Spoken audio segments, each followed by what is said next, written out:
సరిచేయబడాల్సింది మనం అండి. మన హృదయాలు సరిచేయబడాలి.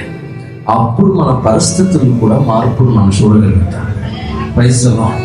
వాళ్ళెవరో మేము ఎదగకుండా ఏదో చేసేసాం, వాళ్ళెవరో మాకు ఓర్వ లేక ఏదో చేసేసాం, వాళ్ళెవరో కళ్ళు మా మీద పడ్డాయి, అప్పటి నుండి మేము నాశనం అయిపోయాం. ఇది కాదండి. నీ హృదయం మారితే నీ బ్రతుకు మారుతుంది. ఇది వాస్తవం అండి.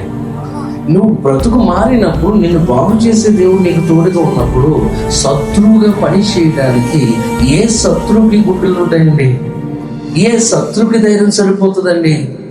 నిన్ను దేవుడు బాగు చేయాలని చూస్తున్నప్పుడు, నిన్ను దేవుడే నిలబెట్టినప్పుడు శత్రువు నీ ముందు నిలబడడానికి ధైర్యం ఎక్కడదండి? ఎందుకంటే నీ పక్షాన్ని నిలబడినవాడు బలవంతుడైన దేవుడు కనుక. Praise the Lord. హల్లెలూయా. తప్పుగా ఆలోచన చేయడం మానివేసి మంచిగా ఆలోచన చేయడం ప్రారంభించాడు.